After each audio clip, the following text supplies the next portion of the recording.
नमस्कार दोस्तों, आज मैं मिलवाना चाहता हूं हमारे एक होनहार स्टूडेंट से जिनका नाम स्मृति सिंह है और इन्होंने 2022-23 के आईबीपीएस पीओ और क्लरिकल के दोनों परीक्षा को उत्तीर्ण किया है। ठीक है, और मैं इनसे कुछ क्वेश्चंस पूछूंगा जो हमारे आगे बच्चों को के लिए हेल्पफुल होंगे कि एग्ज़ाम को कैसे क्लियर करना है और इनका जो पर्सनल एक्सपीरियंस है एग्ज़ाम को लेके वो क्या रहा। ठीक है, तो Smriti ji, first of all congratulations, thank you for your big achievement. Thank you so much. तो बताइए आपकी आपने इस एग्जाम्स के लिए क्या क्या स्ट्रेटेजी को फॉलो किया।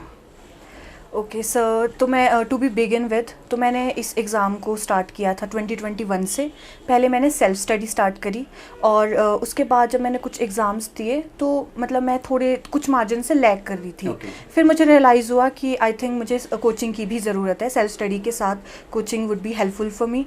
तो उसके बाद फिर मैं ब्राइट कैरियर अकेडमी में एडमिशन लिया और 1 साल का मैंने यहाँ पे कोर्स किया और जिससे मुझे एक्चुअली में हेल्प मिली है वो जो मार्जिन था उसे क्रॉस करने के लिए।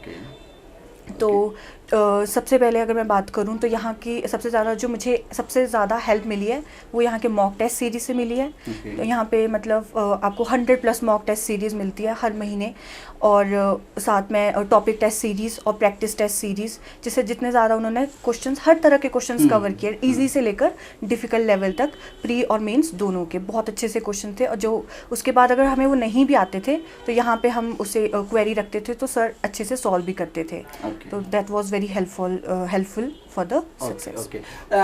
स्मृति जी, थोड़ा आप अपने बारे में बताओ कि आपने जो ये एग्जाम्स निकाला ये कौन सा अटेम्प्ट में आपने क्लियर किया था। ये मेरे सेकंड अटेम्प्ट में क्लियर हुआ है।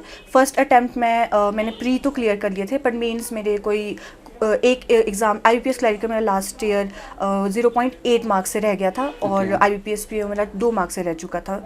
इवन मैंने उसका इंटरव्यू भी दिया था बट वो बस वही है कि थोड़े थोड़े मार्जिन से वो रह चुका था। बट इस बार सेकंड अटेम्प्ट में जब मैंने कोचिंग ली उसके बाद फाइनली वो क्लियर हो चुका है। फाइनली आप अपने गोल्स को अचीव कर चुके हो। ठीक, तो आप बताइए, देखो अब हम लोग प्रीलिम्स की बात करते हैं, थोड़ा डिटेल्स में आते हैं इस टॉपिक में कि जो क्वांट का प्रीलिम्स होता है बेसिकली आईबीपीएस और एसबीआई का जो सिलेबस ऑलमोस्ट 90% सिमिलरिटी है, फॉर्मेट सेम है, राइट? ठीक है, तो हम शुरू करते हैं जो मेजर पार्ट है प्रीलिम्स का। ठीक है, मोस्ट ऑफ जो हमारे पास बच्चों का फेलियर्स आता है वो प्रीलिम्स को लेके आता है। प्रीलिम्स में बच्चों के ये डाउट्स होते हैं कि सर हम लोग 2-2 मार्क्स से रह जाते हैं और स्पीड ही नहीं बन पाती है, तो इसके लिए बच्चों को क्या करना चाहिए?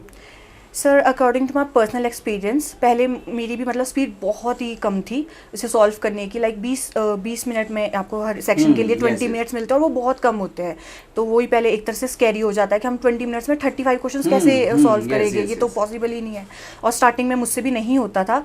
देन फिर जब सर ने भी यहाँ पे हेल्प करी कि भाई आपको एक्चुअली में उसे टाइम मैनेजमेंट आपको आना चाहिए। क्वेश्चंस को पिक करने की एक आपको स्ट्रेटेजी पता होनी चाहिए, आपको कौन से क्वेश्चंस पहले पिक करने हैं और कौन से क्वेश्चंस आपको लास्ट के लिए रखना है। अगर आपका टाइम बचता है तब आप उसे सॉल्व कीजिए।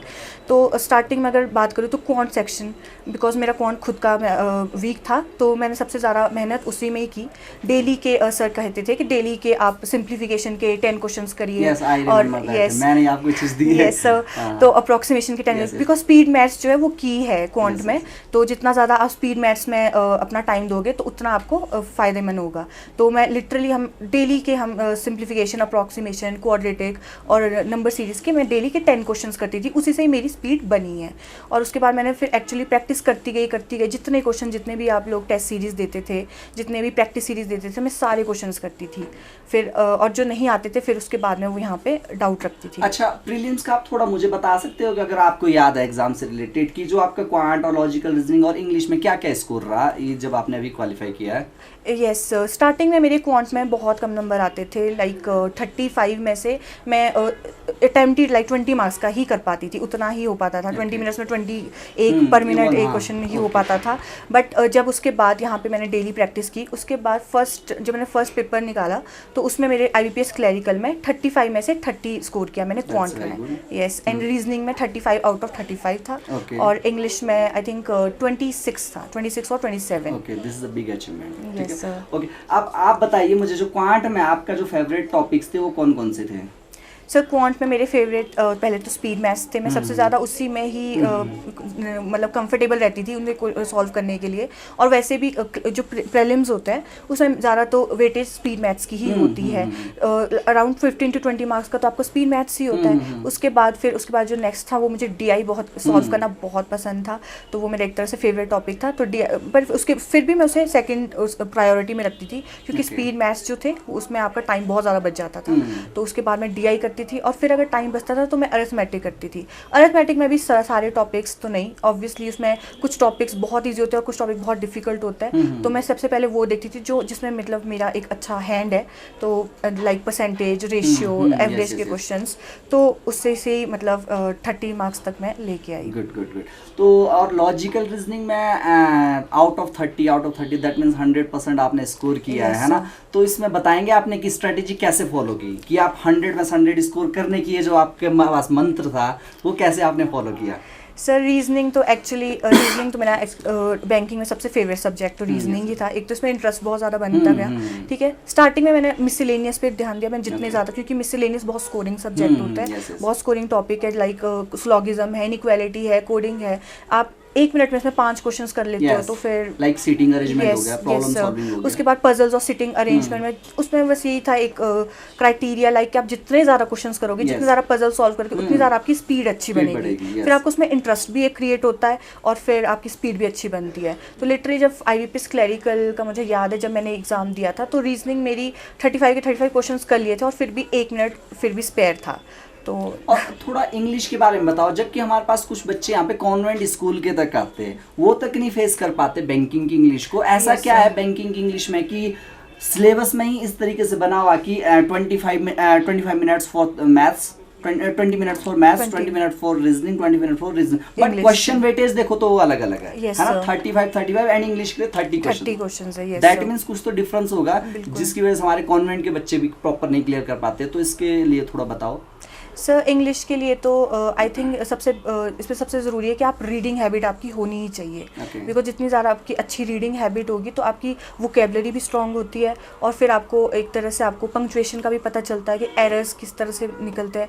और दूसरा क्या होता है कि जितने क्वेश्चंस आप करोगे उसी से आपको पता चलता है कि क्वेश्चंस किस तरह से होते हैं। रिपीटेड क्वेश्चंस आते हैं। स्टार्टिंग में जब मैंने फर्स्ट टाइम इंग्लिश का दिया था तो मुझे लगा था मेरी इंग्लिश अच्छी है, बट इतना अच्छा स्कोर नहीं हुआ। 30 में से, हाँ बिल्कुल, 30 में से बहुत ही कम स्कोर था, लाइक 15-16, वो बहुत कम होता है इंग्लिश जैसे सब्जेक्ट में, जो आपने पहले से ही आपने इंग्लिश मीडियम से पढ़े हो। तो फिर उसके बाद मैंने अपने को इस तरह से कवर किया कि जितने क्वेश्चंस किए सारे फॉलो अप किए। तो स्मृति जी आप ये बताइए, जो इंग्लिश का है, जनरली बच्चे क्या होते हैं कि कॉन्वेंट स्कूल के बच्चे भी आते हैं हमारे पास, उनकी ऑलरेडी इंग्लिश अच्छी होती है, वो कहते हैं कि हमें तो सर पढ़ने की जरूरत ही नहीं है। जब वो पेपर देते हैं तो वो सरप्राइज हो जाते हैं और इवन 50% भी स्कोर नहीं कर पाते। और आप वेटेज देखोगे आप यहाँ पे तो 35 questions for maths, 35 questions maths और टाइम 20 मिनट है इसके लिए, ठीक है। 35 क्वेश्चन रीजनिंग के लिए भी 20 मिनट है, 30 क्वेश्चंस इंग्लिश के है ओनली, ठीक है, जिसके लिए टाइम भी इक्वली है। तो कुछ तो डिफरेंट होगा, है ना? उसको आपने कैसे सॉल्व किया ये बताएंगे आप? सर इंग्लिश में सबसे बेस्ट पार्ट तो वही है कि अगर आपको इंग्लिश में स्कोर अच्छा करना है तो एक तो आपकी रीडिंग हैबिट होनी चाहिए। डेली का आपको न्यूज़पेपर पढ़ना चाहिए या फिर आप आर्टिकल्स पढ़ो, तो उससे आपको क्या है, आपकी वोकेबलरी अच्छी होती है और आपको एरर्स का भी पता चलता है। बिकॉज एक तो उसमें रीडिंग कॉम्प्रहेंशन आता है। इंग्लिश में लाइक 10 मार्क्स का तो रीडिंग कॉम्प्रहेंशन की ही वेटेज है, वो तभी होगा अगर आपकी एक रीडिंग हैबिट होगी, और उसी से ही मतलब आप 10 मार्क्स अच्छे से ला सकते हो।